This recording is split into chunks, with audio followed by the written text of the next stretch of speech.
నిన్న జరిగిన టాస్క్ లో గౌరవ్ లైక్ బర్నీ గారిని గేమ్ లో ఒక గోల్ కొడితే ఒక ఎలిమినేషన్. అది కేవలం ఫిజికల్ టాస్క్ కాదు, మెంటల్లీ కూడా ఉండాలి. కానీ మీరు మీ బాడీ పట్ల ఓవర్ కాన్ఫిడెంట్ గా ఉంటారు అనిపిస్తుంది అని గౌరవ్ తన పాయింట్ చెప్పాడు. దీనికి మీరు గెలిచారు కాబట్టి ఓవర్ కాన్ఫిడెన్స్ అన్నమాట వచ్చింది, మేము గెలుచుకుంటే టాపిక్ రాదు కదా అని బర్నీ డిఫెండ్ చేసుకున్నాడు. గౌరవ్తో దివ్య గొడవ అయితే లైక్ ఆయన మాట్లాడుతుంటే ఈమె మధ్యలో వచ్చి ఆయన తరపున మాట్లాడడం ఎందుకండి?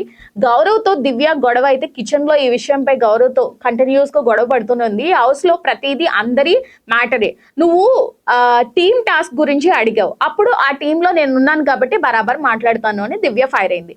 అది నా గేమ్ అని గౌరవ్ అంటుంటే నేను ఆ గేమ్ లో ఉన్నాను, నువ్వేదో నీకు ఒక్కరే కాంపిటీషన్ అన్నట్లుగా మాట్లాడుతున్నావు, నాకు నచ్చలేదు. ఆ గేమ్ లో నువ్వు ఏ పొజిషన్ లో ఉన్నావో నేను కూడా అదే పొజిషన్ లో ఉన్నానంటూ దివ్య వాదిస్తూనే ఉంది. బట్ ఇక్కడ అంతా చూస్తే ఈమె మళ్ళీ బర్నీ గారి కోసం safe game like safe side ఈ సెంటిమెంట్స్ తో, అసలు ఈ సెంటిమెంట్స్ షోనా లేకపోతే ఈ బిగ్ బాస్ షోనా ఏంటి ఇది అసలు?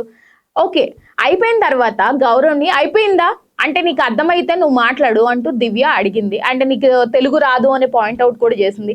సో ఈ రచ్చంతా చూస్తే మళ్ళీ యాస్టీజ్ సీరియల్ ఎపిసోడ్ లాగా ఇటు నాన్న అన్న చెల్లెల అనుబంధం జన్మ జన్మల సంబంధం అన్నట్టు ఇటువైపు దివ్యతో, ఇటువైపు ఏమో లైక్ నాన్న సాంగ్ ఉంటది కదా, లైక్ అట్లాగా అయిపోయేలా ఉంది. సో మీకేమనిపిస్తుంది?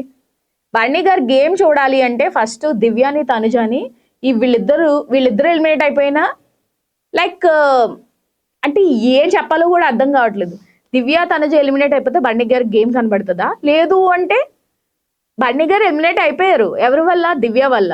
సో ఆయనకి తెలిసి రావాలి, ఇప్పుడు నేను వాళ్ళ బాండింగ్ వల్ల నేను ఎలిమినేట్ అయ్యాను, సో ఆ పొజిషన్కి మళ్ళీ రాకూడదు అని ఆయన వార్న్ చేసుకుని ఆయన సెల్ఫ్ కంట్రోల్ చేసుకుని మాట్లాడొచ్చు, తప్పులేదు. బట్ ఓవర్ ఎమోషన్స్ అవసరం లేదనిపించింది. మీకేమనిపించిందో కామెంట్ బాక్స్లో కామెంట్ చేయండి.